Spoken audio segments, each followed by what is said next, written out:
Déjà, le premier conseil, je dirais, c'est de lister toutes les tâches qui te prennent du temps au quotidien. Tu sors ta petite liste, tu mets toutes les tâches que tu fais, au moins plus de 3 fois et comme ça, déjà, ça permet de partir d'une bonne base. Et en fait, c'est d'essayer de prendre un peu de recul et de se dire: «OK, comment je peux transformer ma vie et devenir un manager augmenté?» Typiquement, bah, j'ai du mal à gérer mon agenda, ça va partout dans tous les sens. OK, bon, bah, je peux créer un agent IA, lui faire une note vocale et là, mes créneaux vont automatiquement pouvoir se mettre dans mon agenda, se modifier, ajuster et cetera. Maintenant, j'ai une problématique de génération de leads, j'ai du mal à faire du chiffre d'affaires. OK, bon, bah, du coup, on va mettre en place des campagnes d'automatisation pour générer du lead avec LinkedIn, avec l'email en multicanal. En parallèle, tu vas pouvoir poster du contenu à haute valeur ajoutée pour justement un peu te différencier et montrer ton expertise. Après, bon, écoute Aurélia, j'ai plein de fichiers Excel qui partent dans tous les sens, j'ai du mal à gérer. OK, bah, bon, déjà, on va mettre en place un CRM, quelque chose qui on va pouvoir avoir la donnée centralisée.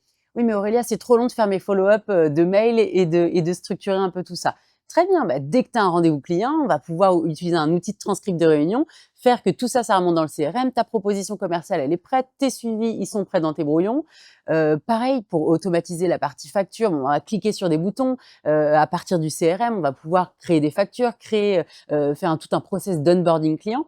Mais pour mettre tout ça en place, bah, déjà, il faut revenir à l'essentiel au début. C'est déjà, OK, mais qu'est-ce qui me prend du temps? Quels sont mes objectifs? Où est-ce que je veux aller? Et après, naturellement, en fait, ces tâches-là, on va pouvoir prioriser et prendre des cas d'usage qui vont être hyper impactants et hyper transformateurs. Il y a tellement de cas d'usage, les possibilités, elles sont sans limite. L'idée, c'est pas de remplacer une activité. J'entends beaucoup, l'IA va nous remplacer, l'IA va nous remplacer. Non, l'IA, elle va surtout nous permettre de passer du temps de qualité avec des personnes. Elle va nous permettre de revenir un peu à l'ancien temps où on se serrait la main, où on pouvait rencontrer des gens en présentiel, passer plus de temps, en fait, à l'humain. Et plus il y aura de technologie, plus il y aura besoin d'humains. Mais faire des transcripts ou faire des tâches qui n'ont pas forcément de valeur ajoutée, bah ça, non, on va l'automatiser, justement pour pouvoir libérer ton agenda, libérer un peu plus de temps et se concentrer justement sur l'essentiel.